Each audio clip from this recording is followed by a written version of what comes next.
Well, I completely support the Home Secretary's view that there's a view in the Treasury that increased migration grows GDP, which is true up to a point, but it doesn't grow GDP per capita if the people are coming in to carry out low-paid jobs, and we don't have the infrastructure or the housing for continued mass migration. So I think the Home Secretary is absolutely right, and importantly, it's right economically. The migration that we have should be for the highest paid jobs, and we need to ensure that low-paid jobs become better paid, but are filled internally rather than from migration.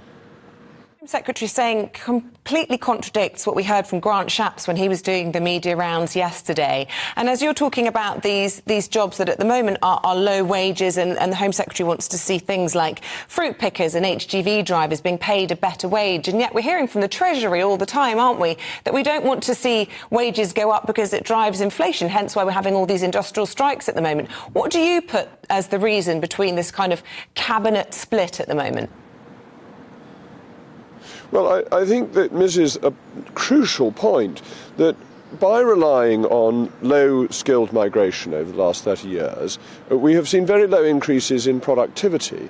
And part of the reason for that, I wouldn't say the whole reason, but part of the reason for that is we haven't mechanised as we should have done. So fruit picking remains an extremely labour-intensive operation. And not all fruits can be picked mechanically, but some can. And why haven't we been investing in the machinery which can then be operated by higher skilled, better paid people? So it's about increasing productivity so that you can increase wages. I went to visit, as Minister for Government Efficiency, an incredible automated warehouse which, instead of employing hundreds of people on low salaries, stacking shelves, it employed a few people on much better wages, operating very sophisticated computers and robotics that would stack the shelves automatically. And that's really important. We need to get the productivity increases that allow for higher wages, but higher wages for people who are already in this country. And you really think that would work? You really think, I mean, because there is such a discrepancy between the jobless gap, the figures that we need in the workforce, and the people who are staying at home. Well, and that's why it's very important that the government passed an act that was very much championed by Boris Johnson to provide for lifelong learning, so that people who may have left school without any qualifications can get back into education to get the skills that they need for these more sophisticated jobs. The UK is not going to compete globally as a low-skilled, low-wage economy. That market is taken by China and other countries that have huge populations and lower living standards. We will only compete as a nation as a high-skilled, high-wage economy, but that means that we need to have the skills, and that means more education, and it means, of course, more automation. Yeah, and you disagree with the Treasury on this point. And I come back to the question about, you know, how worrying it is to see disagreements with the Treasury coming from within the Cabinet, specifically from the Home Secretary, such as senior position. And do you think this is a sign of Rishi Sunak losing discipline? Is this a result of the local council results? Why do we start to see this? Because up until now, he's been able to hold the line pretty well within Cabinet. I mean, I think this is a long-running discussion within government, and I think the Treasury has simply missed the point about growth in GDP per capita, which is what matters. But if the economy just grows, but we all have a little bit less, we're not individually better off. So growing GDP per capita for each and every one of us is what really, really matters. And that's where low-skilled migration does not help. So the Home Secretary is completely right. But beyond that, if we have immigration coming in this year of 700,000, that takes up all of the 300,000 house building target and more, and we're not even meeting that target. So where are these 700,000 people supposed to live? We cannot bring people into this country without homes for them or homes for people who are already here. You're already there, and we're talking about the Home Secretary.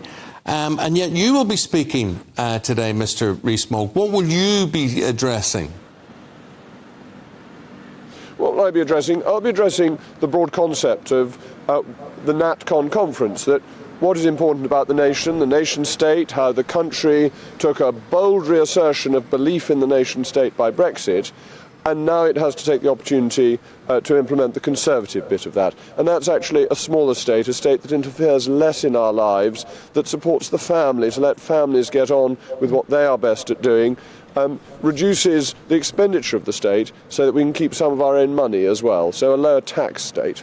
And I know you've been disappointed specifically about the bonfire of EU laws not going ahead to the same extent as you would have liked. Will you be saying today something along the lines of Rishi Sunak surrendering to the Whitehall blob? Well, that seems to be what's happened, and it's a great disappointment, not least because Rishi Sunak promised that he would do this. And it is so important that politicians stick to their promises. But also, this isn't about Eurosceptic whimsy. It's about the supply-side reforms that make people in this country better off by reducing prices, making the economy more competitive, ensuring that goods and services can be provided more cheaply so that people can afford more of them, and improving our standard of living. And so not getting rid of the 4,800, or as many of them as possible, and just getting rid of a few rules relating to anchovies is feeble, really. We want to talk about the Labour Party and various proposals. Sorry? No, carry on, sorry. Sorry. We just want to talk about various proposals Labour have on the table at the moment, or they're thinking of. And one is voting at 16. Now, I would imagine at 16 you would be old enough and ugly enough, as my mother would say, to have a political opinion. And I'm sure Jacob did. Yes, I'm sure he did, to be able to vote. That must be something you would find difficult to argue against. Well, I have a very simple view, and that is, as a country, we need to work out what the age of majority is and then stick to it. So if it's 16 for voting, shouldn't it be 16 for marriage, which we've just changed to 18, or 16 for smoking or drinking? We're now about to make it 25 for certain forms of gambling. Either you're an adult and you're entitled to vote, or you're not. And I think to have a lower age for voting than the age at which you can get married and take on the responsibilities within society is odd. But that's the discussion we should be having. What is the age of majority at which you can do these things, rather than, well, at 16 a few more young people might vote Labour, which I think is irrelevant. And you're absolutely spot on. I was already campaigning for the Conservatives by the time I was 16. I knew you would have been. I want to ask you about Labour also wanting to extend the vote to EU settled migrants, people who've lived here for a long time, people who pay income tax getting the vote. Now, a lot of people will say, look, this is just simply so that they can try and bolster their chances at the next election. But actually, there are other people seeing this as a bit more cynical. Actually, this could be a sort of backdoor out of Brexit, back into the EU. Where do you stand on it? Oh, I stand on the thought that governments think these things up and they come back and bite them. The Conservatives, they're not particularly me, we're all in favour of voter ID. And then we discovered the voters least likely to vote because of voter ID were elderly Conservative voters. The Labour Party thinks this will be a clever scheme to get lots of EU member state nationals to vote Labour, and it won't turn out like that. Okay. Jacob I think Rees it's Mogg, a complete waste of time, but it is fundamentally cynical.